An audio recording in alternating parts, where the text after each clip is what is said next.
Nako po, meron pong pasabog po mga kabida, no? Ito hong si Dr. Lorraine Badoy, ano po, okay? Sa kanyang Facebook page po, ano, mga kabida.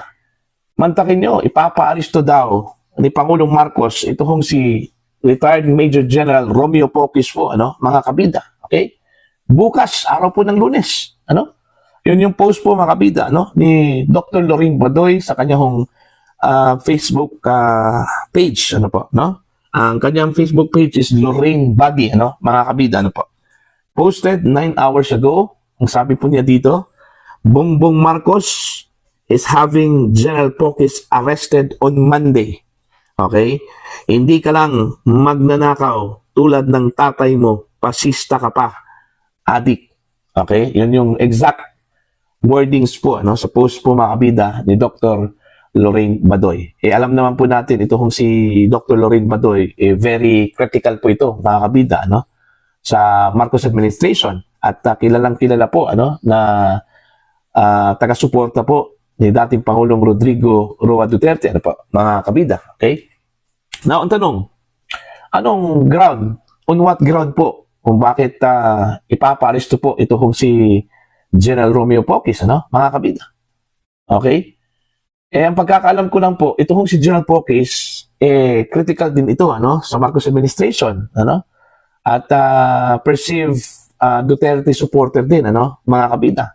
In fact, kung maalala po ninyo mga kabida, nung kasagsagan po ng mga kilos protesta patungkol ho sa issue po ng corruption laban sa flood control projects, ano, isa po itong si General Pocis po mga kabida na nasa lansangan, ano, isa po sa mga forefront po mga kabida sa mga kilos protesta na yon.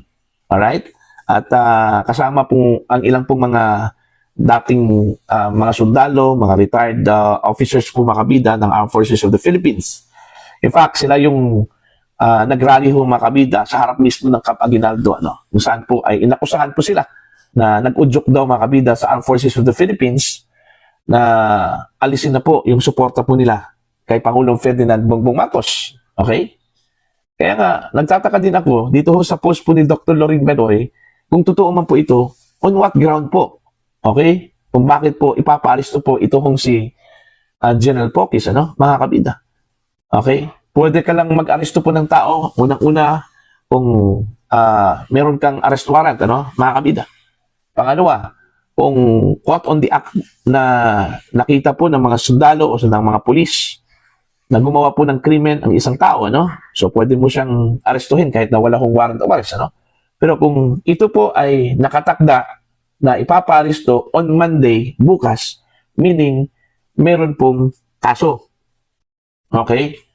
Now, ang tanong, ano po yung kaso ni General Romeo Pocis, ano po? Dahil lang ba sa pagiging critical po niya laban ho sa Marcos administration po, ano, mga kabida? Okay? O di kaya mayroon po siyang ginawa po, ano, na krimen, okay? Kaya ipapaaresto po ni Pangulong Ferdinand Bongbong Marcos. Ito, granting ha, kung totoo po ito, mga kabida, no? Okay? O baka naman po, nasagap lang po ito, mga kabida, ni Dr. Lorraine Badoy, okay? Na hindi po beripikado po, ano, mga kabida. Although kilala po natin itong si Dr. Lorraine Badoy, ano, na may mga connection sa militar, ano, sa Armed Forces of the Philippines, lalong-lalo na po na naging dating spokesperson po ito, ano, mga kabida, ng NTF-ELCAC, okay, na lumalaban po sa insurgency po mga kabida, ano po, nung panahon po ni dating Pangulong Rodrigo Roa Duterte, ano po, mga kabida. So, possibly, baka may mga information na natanggap po itong si Dr. Lorraine Badoy, ano, na yun yung magaganap po, mga kabida, no? Bukas, araw po ng Lunes. Ipapaaresto ito kung si General Romeo Pocis, ano po, mga kabida. So, titingnan po natin kung totoo ba itong isinuwalat po, mga kabida, ni Dr. Lorraine Badoy, ano, sa kanyang Facebook page, ano po, patungkol sa pag-aresto po, mga kabida, kay General Romeo Pocis bukas. Kasi po, as of now, okay, wala ho tayong ideya kung anong grounds o anong kasalanan po kung bakit ipapaaresto po mga kabida ng Pangulo ito kung dating general, ano, mga kabida. Ang nakakaalam lang po dito, ito kung si Dr. Lorraine Badoy. I'm sure alam po niya kung ano po yung grounds, ano, mga kabida. Pero hindi lang niya sinabi sa kanyang post. Sana sinabi na lang po ni Dr. Lorraine kung ano po yung dahilan kung bakit ipapa-aresto po ni Pangulong Marcos ito kung si General Pokis. Ayun, mga kabida. Okay, kung ipapa-aresto na walang grounds dahil lang pagiging critical po sa administrasyon, hindi naman po maganda yun, ano? Parang bumalik na po tayo sa Marcia Nunyan, ano? Mga kabida, di ba? Kung ipapa-aresto mo ang isang tao na walang dahilan, dahilan po critical sa administrasyon, lumalaban sa administrasyon, hindi na po yun maganda, ano? Mga kabida, ano po? Okay? So, yun po, no? Nakakatakot, nakakabahala yung post po ni Dr. Lorraine. Alright? Kung totoo man po ito, ano? Mga kabida. Okay? Unang nabasa ko po, mga kabida, ito kung balitang ito sa ang balita ngayon, ano? Mga kabida, kaya dali-dali po akong in-scan po yung Facebook page po, ano? Ni Dr. Lorraine Badoy. Yun nga. Meron nga, ano? Mga kabida, ano? Okay? Nakabalandra yung kanyang post na nagsabi po mga kabida, Bongbong Marcos is having General Pokis arrested on Monday. Hindi ka lang magnanakaw tulad ng tatay mo. Pasista ka pa. Adik, ano? Alam nyo, napakatapang talaga itong si Dr. Lorraine, ano? Hindi ho natatakot po mga kabida. Okay? Ewan ko kung andito pa yan sa Pilipinas. Ang pagkakaalala ko lang po mga kabida, nasa abroad to, ano? I don't know kung bumalik na ba dito sa Pilipinas, ito kung si Dr. Lorraine Badoy, ano po, mga kabida, ano po. No? Now, granting po mga kabida, kung totoo po ito, ano po, hindi kaya magre-react po dito yung iba pang mga retired military officers po, ano, sa mangyayari po kay General Romeo Pokis, ano po, mga kabida. Kung tutuusin po, mas meron pa pong mga retired military officers na mas critical pa po, ano, kay General Romeo Pokis, ano po, mga kabida, ano. Kung makita mo lang yung mga post po ng ilang mga military officers po, dating military officers, grabe, no? Kaysa dito ho sa mga post po ni General Romeo Pokis po makabidan po. Okay? Hindi kaya magre-react itong mga opisyal na ito kung sakali man pong ipapa-aresto po ng Pangulo po makabida, no? Ito kung si General Romeo Pokis, ano po. Pangalawa, bakit po ang Pangulo mismo ang magpapa-aresto po dito, ano? Makabida. Kasi po, kung, again, lilinawin ko lang po, kung meron pong kaso, hindi na mismo ang Pangulo ang mag-utos niyan, ano? Mga kabida, automatic po yan eh. Pag may kaso po mga kabida, ano, at nasa korte na po, automatic po ang korte ang magpapa-aresto niyan, hindi po ang Pangulo, ano, mga kabida. Kaya nagtataka nga ako dito sa post po ni Dr. Lorraine Badoy, kung bakit ang Pangulo po mismo ang magpapa-aresto po kay General Romeo Pokis. Okay? Kasi naalala ko po yung panahon po ng martial law po, ano, mga kabida. Although bata pa po ako noon, ano, mga kabida. Pero sa mga nababasa ko po, history about the martial law during the Marcos administration, Marcos Sr., ano, mga kabida. Yun yung mga nangyari ho noon, ano.